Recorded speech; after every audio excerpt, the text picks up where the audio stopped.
Welcome, everybody. My name is Jeremy Siskind. I'm the author of these books, Playing Solo Jazz Piano, Jazz Piano Fundamentals Book 1 and Book 2.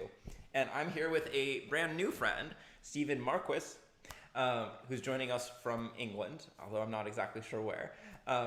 And he In the is southwest. from the Southwest. He's the founder and teacher at pianoportals.com, which is a website that presents online courses that focus, is it fair to say they focus on whole body fluidity and connection? Why don't you tell me instead of me trying to tell you? Absolutely. Well, it depends. Thanks, Jeremy, for Yeah, your kind welcome. welcome. It depends which version of the story you want, really. Mm. In a nutshell, it's, I think, a groundbreaking, holistic approach to piano technique in particular.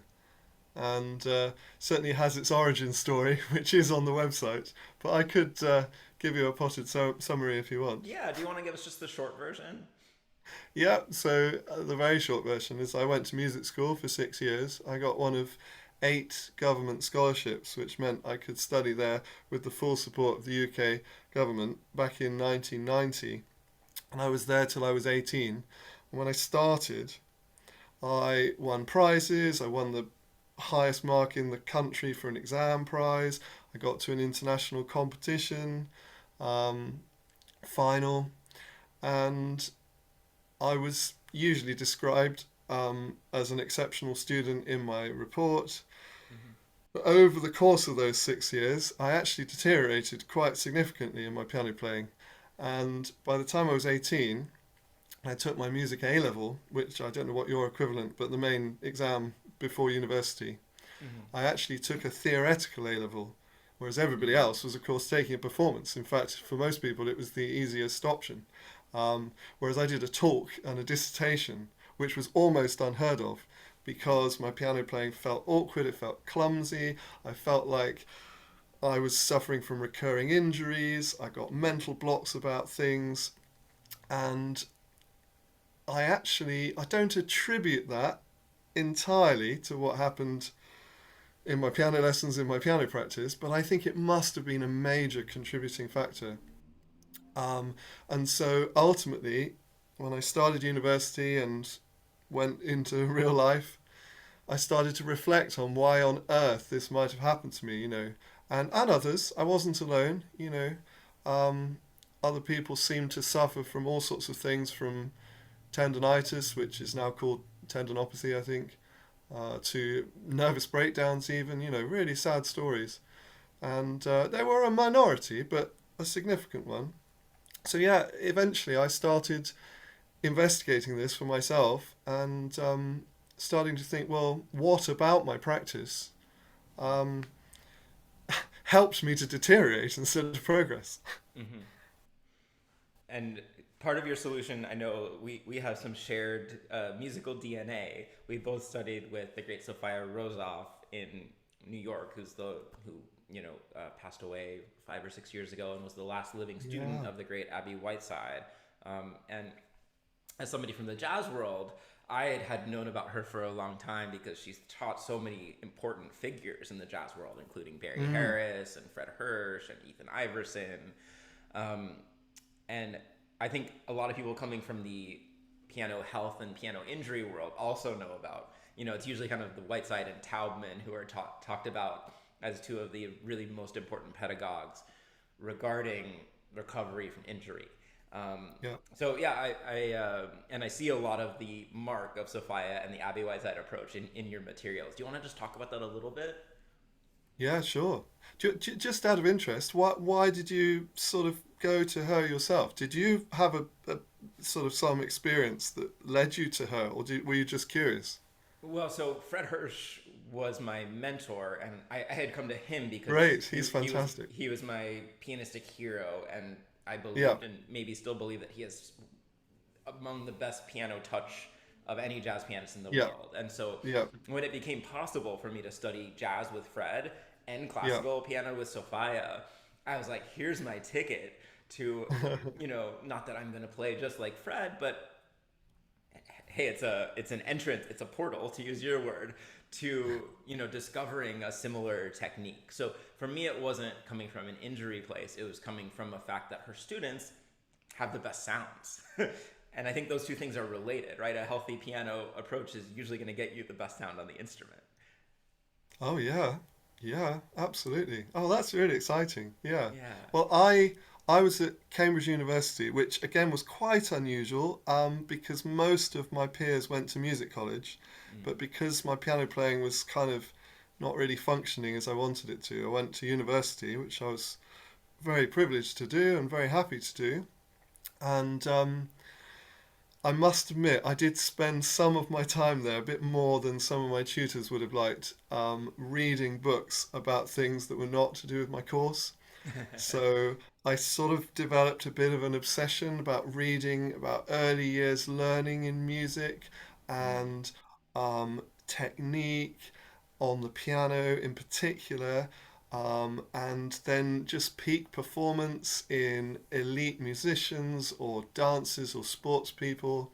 And I used to wait in the university library is an extraordinary building in Cambridge, and I used to wait for obscure books to be brought from the vaults and spend hours there delving in. And I started to find things that were a little bit outside the box of what I'd been taught. Mhm. I should say that I don't blame any individual teachers for what happened to me. I do think that there are certain fundamentals of pedagogy that have been passed down. Even methods that seem diverse at Mhm. first glance are often underpinned by the same sorts of fundamentals, Mm. that go back 100 or 150 years. But I stumbled upon a couple of books that were different. The first one was a book called The Pianist's Talent by Harold Taylor, who was exploring piano technique in relation to the Alexander technique, Mm. which I also showed an interest in. Mhm. Um, and he started to say things that seemed to imply that certain things maybe weren't necessary. I was very conscientious at school. I did my exercises every day. We started with Jeffrey Tankard and then Carl Cherney, um, Kullak, the School of Octaves, Oscar Beringer, Daily Technical Studies. And I think some of my peers just kind of took one look at them and thought, no, I'm not going to bother with this. But I was pretty in awe of my Mhm. teachers, and I came from a small town. I had my government scholarship. This was quite you know, a rare and special opportunity for me. So I pretty much did what my teacher said. And so I did all these exercises, and then I read this book, The Pianist's Talent, which kind of started to imply that maybe some of that stuff might not be so necessary. Mhm. And then eventually I did find Abby Whiteside on piano playing, which is the collected writings of Abby Whiteside, whom you mentioned, who taught our teacher, Sophia.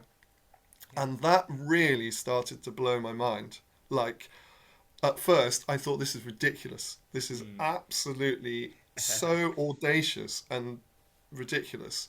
You know, she would say things like, you know, if the fundamentals of the coordination are functioning harmoniously, then there will be a finger in the right place at the right time Mhm. to deliver the power and the control. Whereas I'd been taught to place the fingers, to figure that all out, which finger to use, train the fingers to do this, to do that. And I thought, no, this can't be, this is ridiculous. So that was the catalyst, the moment. But it really took, I would say, another 10 years for me to actually get it and start to really embody some of these fundamental shifts. Yeah, well, and so this is probably a good lead-in to you have this course of 1 minute workouts, and I'm not going Yeah. to ask you to give away all of your secrets that are behind the paywall for free.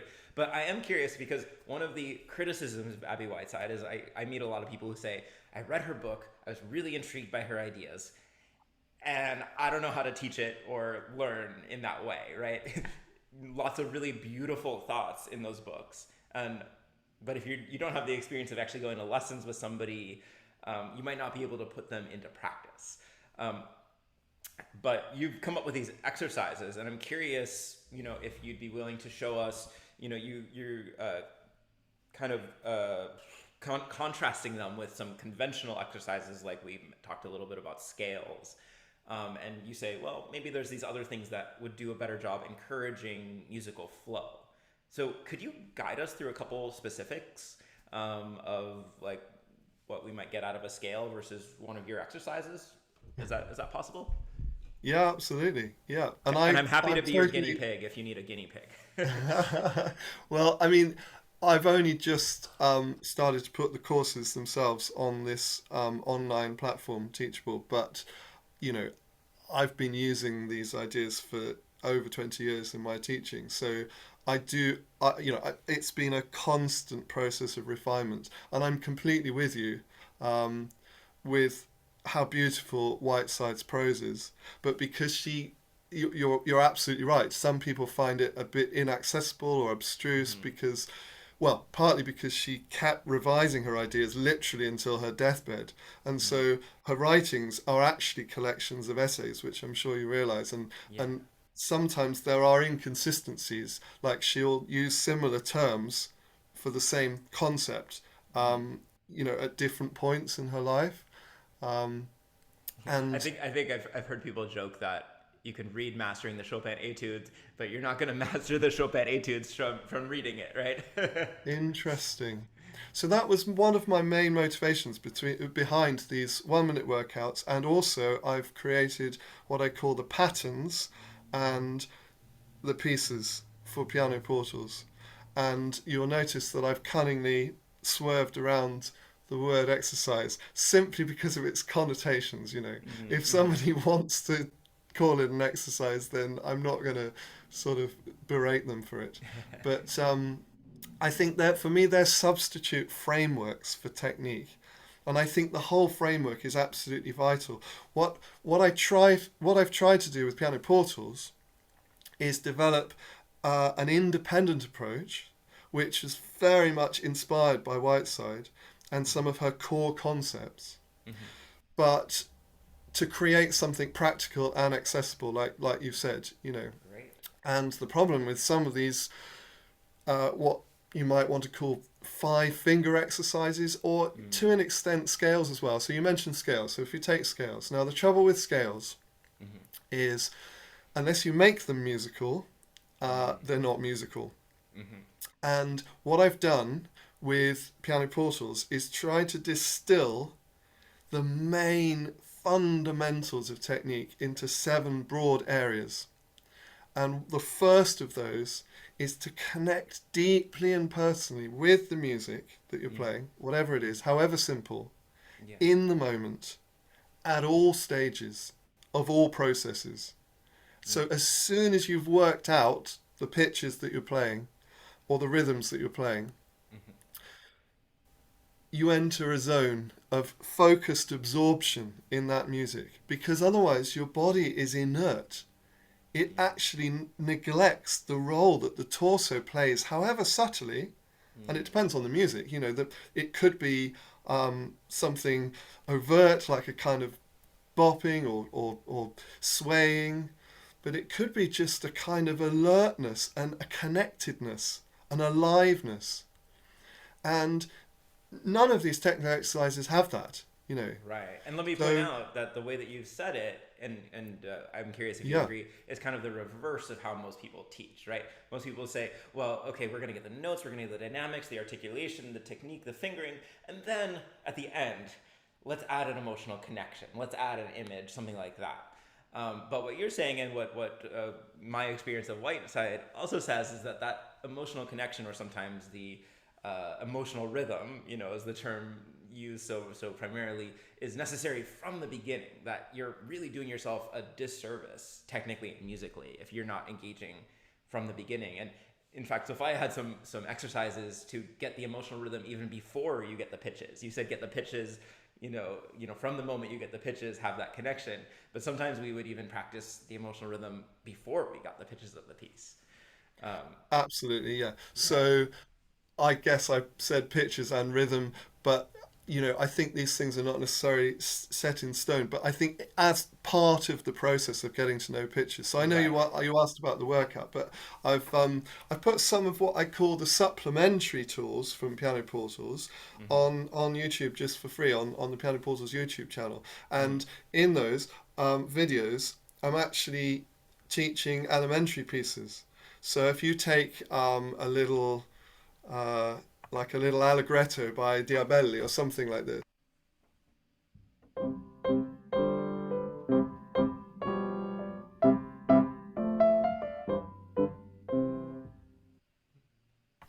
with music like that, Mm-hmm. um, where do we start? And you listed all of these things that perhaps many people teach before the emotional connection.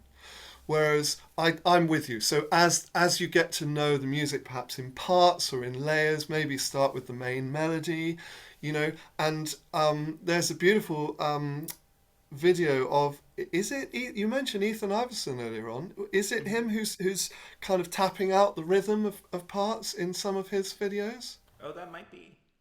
Um, so, I mean, I get the children to listen to the music first when they're learning, or adults, and then often to walk the rhythm, to tap the rhythm, Mm. to drum the rhythm, and then to start with the main melody, to play the main melody in different ways, just using two hands, keep the body balanced, things like that.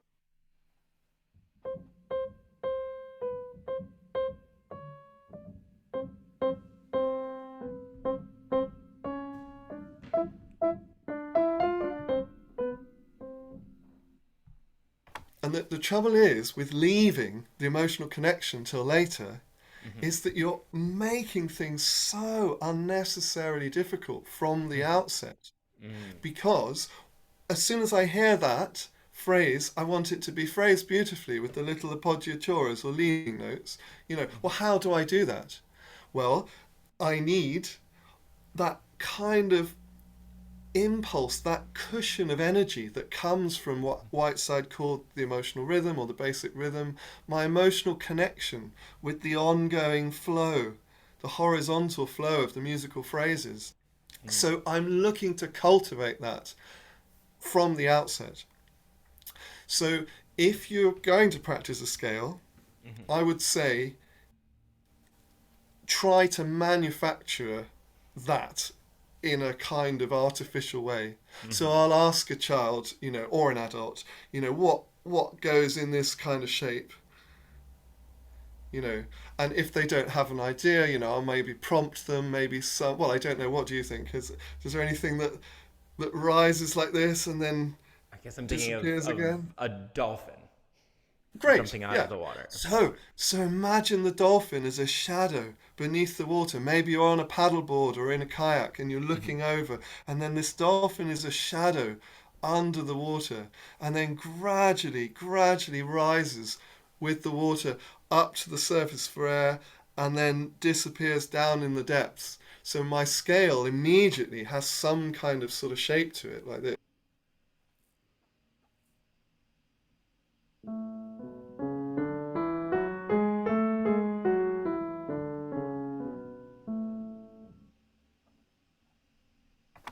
Now, that to me is a nice idea. It kind of shoehorns in Whiteside's sort of basic fundamental priority of the connection first. Yeah. But I just think, well, why do it with that pattern? Because it has so many other disadvantages.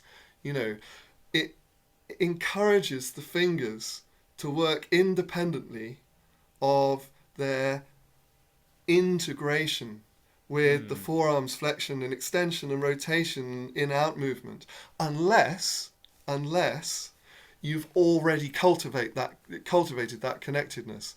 And I Mm. think there's no doubt in my mind, having taught children for over 20 years, there's no doubt that some of them seem to play with a kind of musical connectedness and a free coordination Mm-hmm. more easily than others, as if Mm-hmm. they've been doing it already.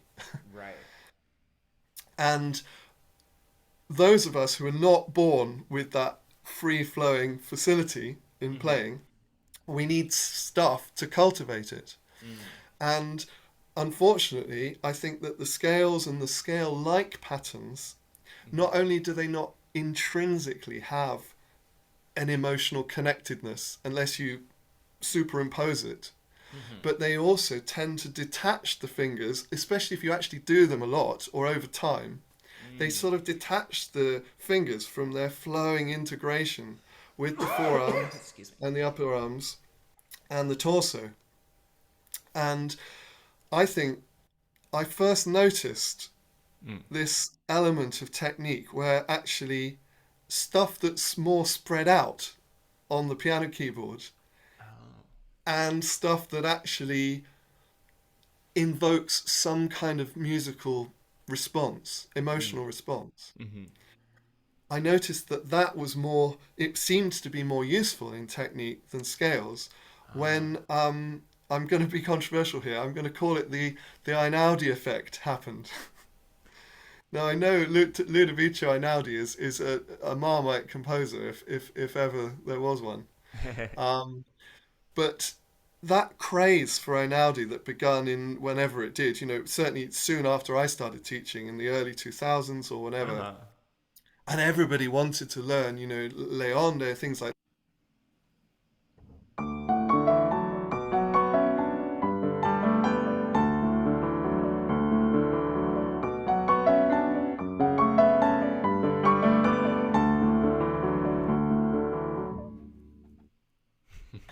Now, regardless of what you think about the music itself, the Einaudi effect for me was just how much my students' coordination, their technique improved when Mm. they played a bit of Einaudi.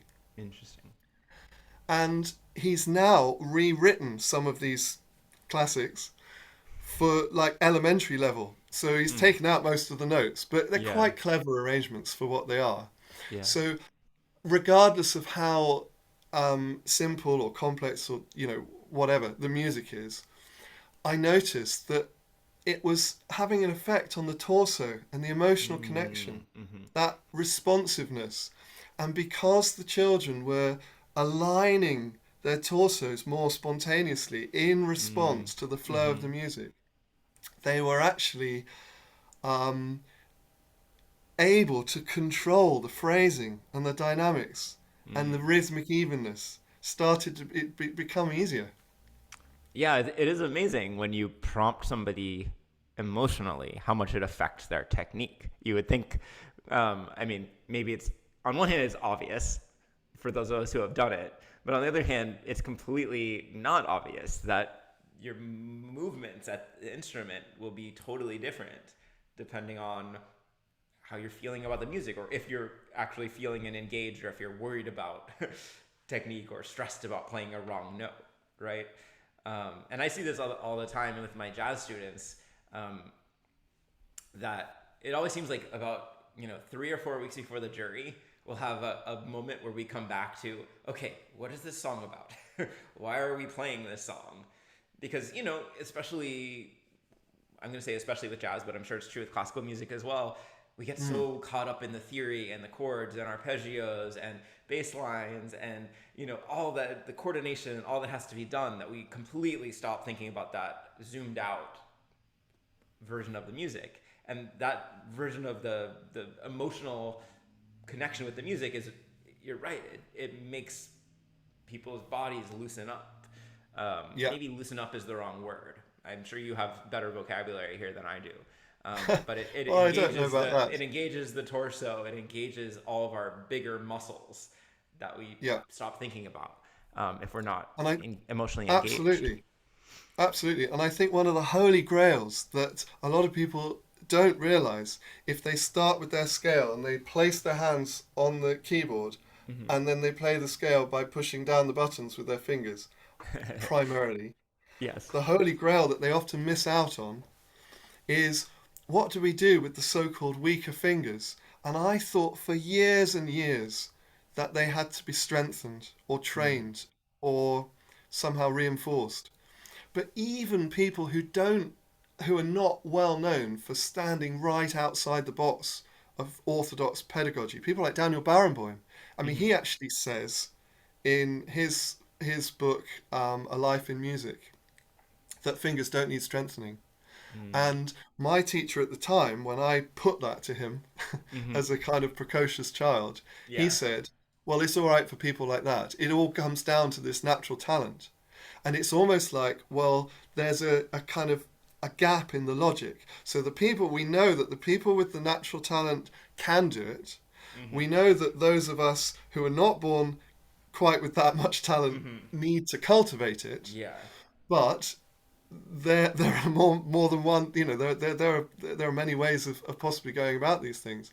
And I remember a child playing a scale in in a piano lesson, and she started on middle C, and she went lower for 2 octaves, Hmm.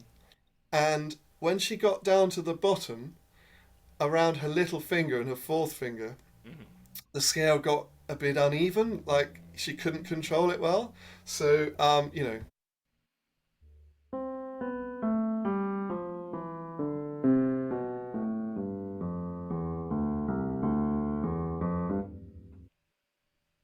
and she commented on that. She brought it up. Hmm. She said, my fingers feel really weak doing Hmm. that.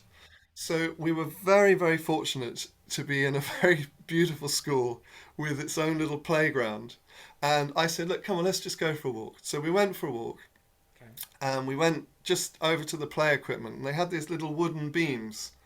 And she walked up the beam, and then I said, just freeze there and stand on one leg. So she did. And I said, so can you feel what's going on in your tummy? And she could feel it. I can't remember the exact words she used, but she could feel it engage, although she didn't use that Uh-huh. word. And then we went straight back to the practice room, did the Hmm. scale, and it was immaculate. Hmm. No prompting, no further comment. Now, that obviously could be a coincidence, but I do quote it in my little ebook from the 1 minute workouts, which comes with the course. And I call it the scale and the balance beam because it was so striking. It Hmm. was like night and day just after a few minutes. And I think sometimes with children, because they're so instinctive and they can learn aspects of their coordination Hmm. so much more easily than adults. Sometimes just actually feeling that connectedness by standing on the one leg, it somehow just enabled the torso to follow, albeit very subtly, the hands and the fingers. And Hmm. when your torso aligns itself behind the so called weaker fingers, Hmm. they have support, they have grounding, they have a kind of, well, I don't know how else to describe it, a sort of support. You can only feel it. You have to try it out for yourself. And whoever's watching this, I definitely would recommend that you try these things out. Um, so, for example, one of the things that I actually took one of the 1 minute workouts from Sophia, Hmm. and I credit her with it. So 1 out of 10 is one that Hmm. Sophia gave me, which was to clasp the hands Okay. I'm gonna do this with you. and to play, just to make. I call this knock in the pegs. Like you imagine you're going camping, you're going to put the tent peg in, and you make a mallet like this, just with gently clasped hands. Hmm. And I don't know, you could do it if you want. Basically, what we're going to Well. do is make the simplest, crudest um, chopping device, hammering device. So we're not going to do anything complicated like lift the hands independently from the wrist. We're just going to play, and the 1 minute workouts are intended for use even for advanced players because you can take this as far as you want. You can Hmm. refine the minutest elements of your self awareness in your practice. So, you know, if you want to play something like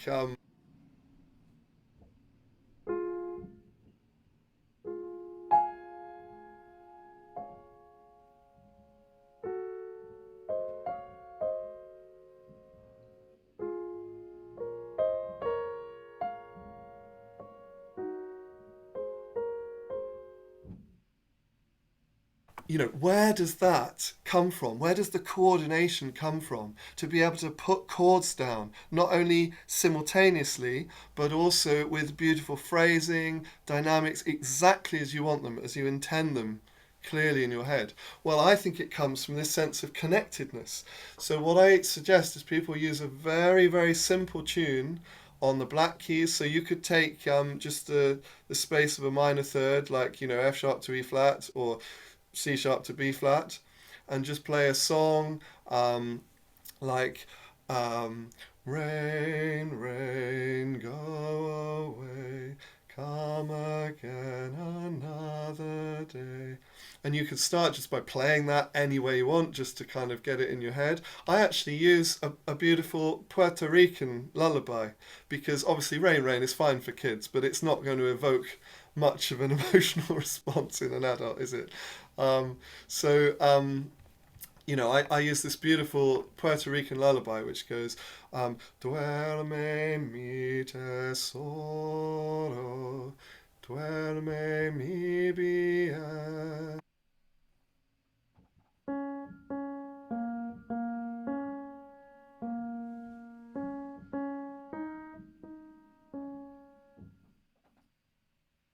Do you want to humor me and try it out? Sure. So do you want me to using this, or do you So want me what to I actually would do playing? is just get used to the tune itself. So just like so so mi mi so mi so so la la so, and immediately the connectedness is very important. So the words in Spanish are, or Portuguese. Apologies to Puerto Ricans. Puerto I'm not Rican sure should be what language it Spanish. is, but the words are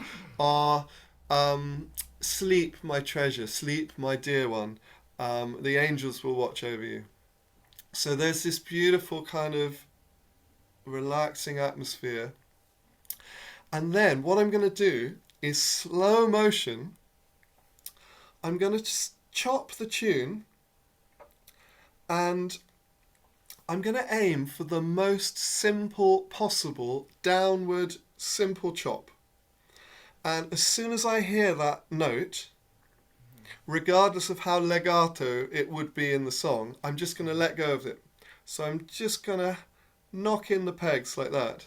Shall I demonstrate first? Then you can try it. I'd be Sure. interested in your Yeah. response.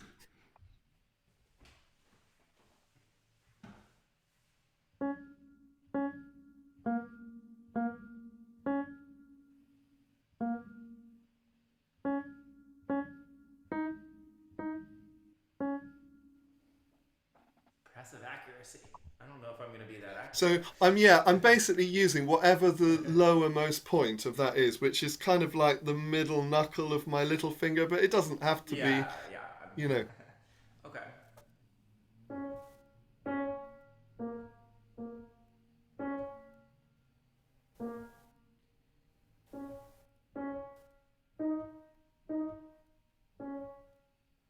So this is where the fun starts. Thanks for doing this. I Of really course. appreciate it. Um, Basically, you can choose, not you, but one can choose how far you take this element Okay. of self-awareness in technique, which for me was the key.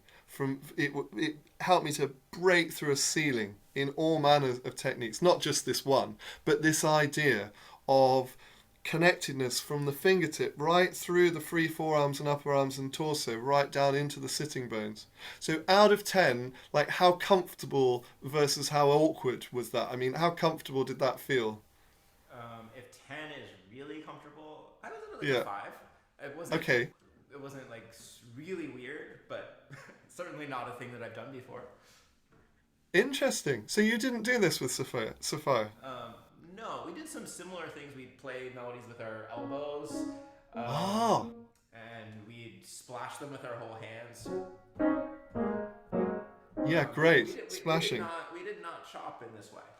No. Oh, well, I have to make a public apology to Sophia because I don't think I credited her with the elbow one. I thought of that, but if you've done you've done the elbow one, Maybe she came up with it later. yeah, no, that's great. So what in the aspect of that feels like, what where are these five 5 marks knocked off? Like what about it feels awkward or hesitant, or Well, what can't you do that you want to do?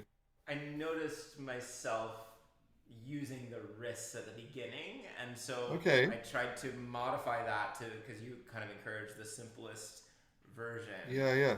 So I was experimenting a little bit with what was actually moving. You know, how Yeah, much yeah. was in the wrist versus the forearm versus, we've been talking about the torso. How much is the torso moving? So I think I'm still definitely, I experimenting with. Okay, there's so many different ways, even with the hands clasped, that I could get a sound, Sure. um, in the keyboard. So I think that's where any hesitancy um, was coming from.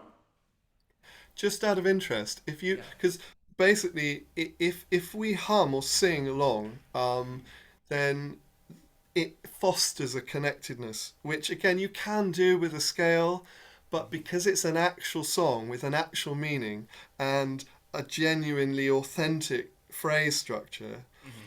I think if you hum or sing along, then it can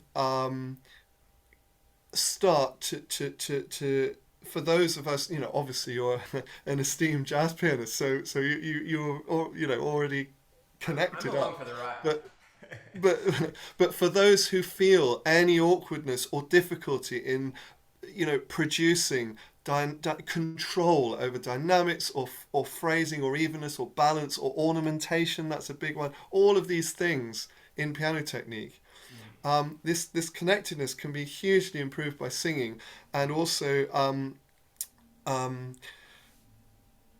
if you can sing it Mm-hmm. and also spread the music out over a wide pitch range, and it doesn't have to be prescriptive, it could be however you like. So if I'm going to sing the tune normally, but I'm going to spread the notes out on the piano.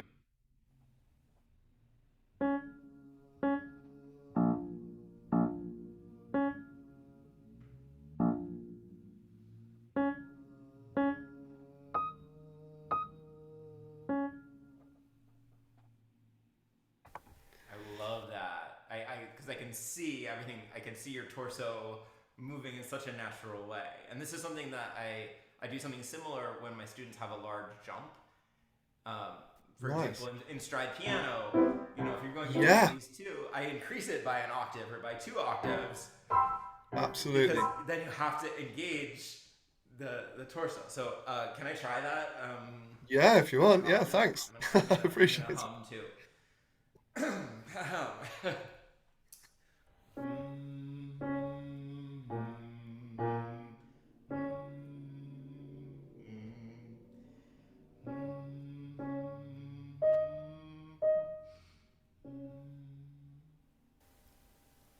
How did that feel?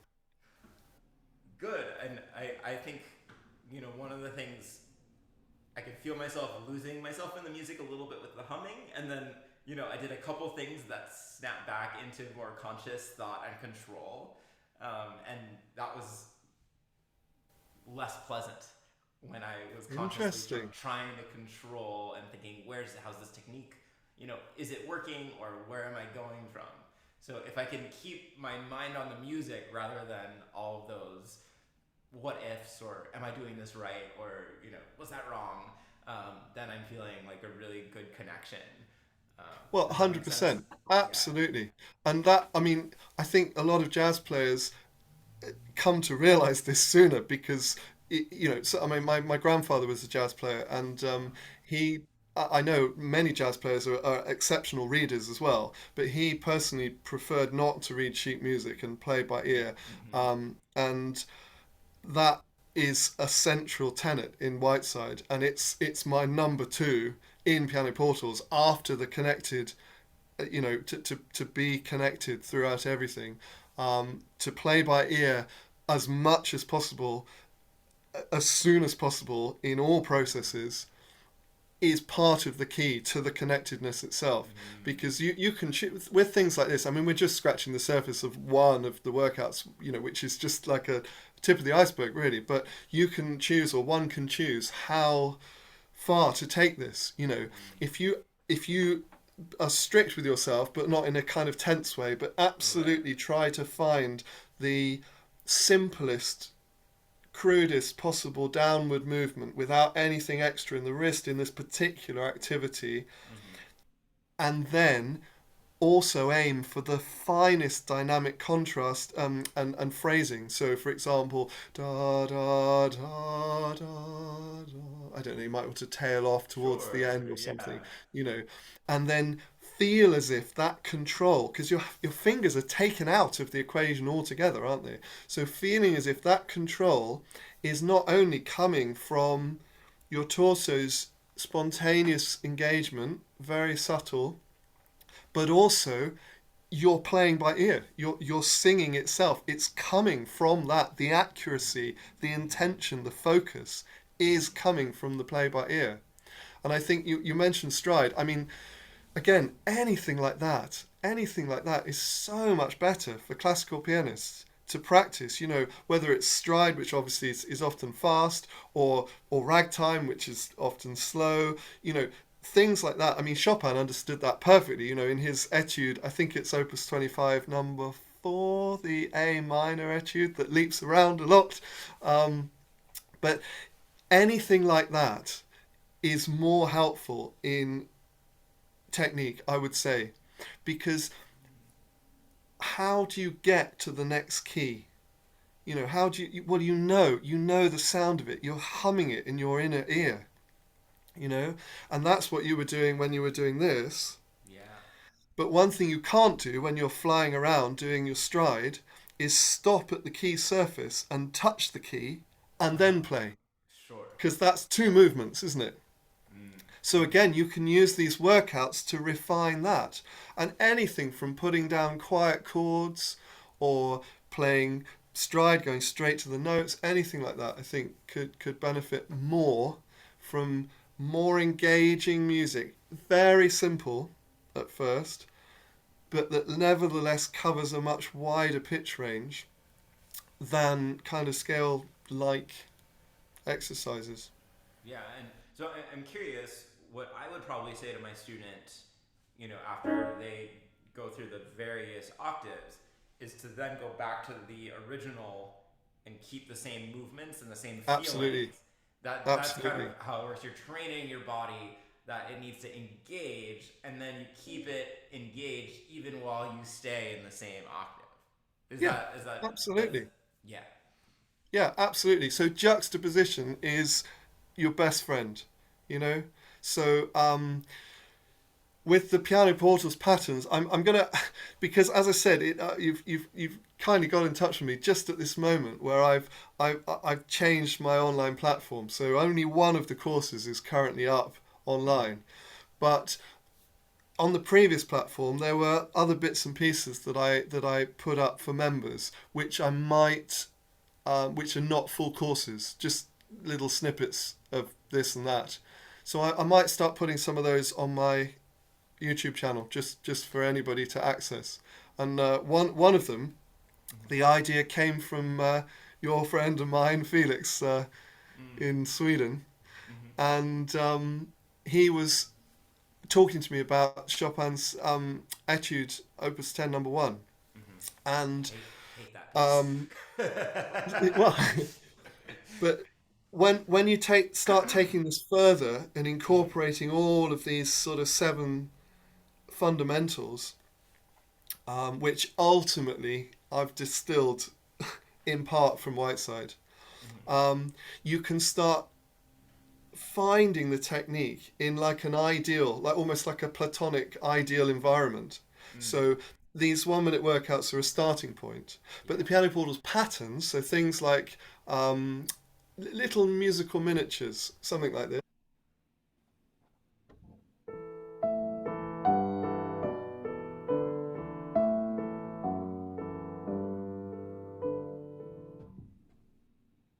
So that's a little miniature called D1. Now you could just play that and it's not going to do any harm probably, but it's not an exercise. It's meant to be like a prism that you can look at from all kinds of angles and different perspectives.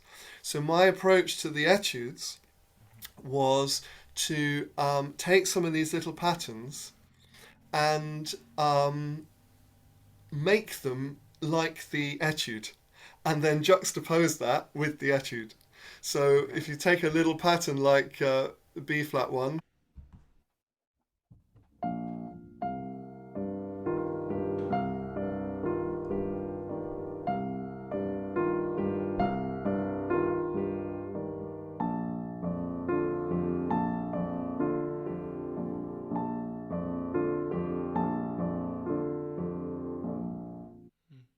So that's the pattern in its original guise. But then I might start to gradually improvise a little bit on it and make it more like the etude.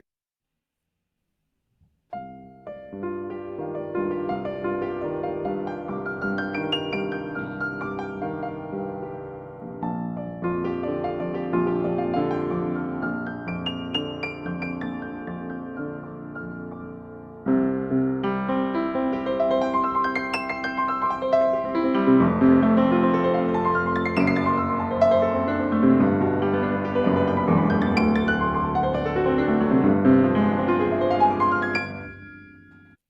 Hmm. Now, obviously, you're not going to go just straight from one thing to Yeah. another. There's a whole process in between. But I hear But the that, relationship. Yeah. yeah.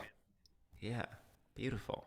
Well, I think I could talk to you for 20 more hours, but I've Oh, taken that's up a kind of lot you. of your Gosh, the time. time has flown. Time really has flown. Or maybe I So, just, because I do, once you get me on these subjects, I'm sorry, you can't shut me up. So sorry well, if I've gone it's on. been very, very interesting, and I want to talk to you more, but we should call it a day here. Okay, So again, if people want to find these miniature exercises, learn more, it's pianoportals.com is the best thank you. place. Yeah, Um, absolutely. and you mentioned you have a YouTube channel as well. Is there somewhere that people should subscribe?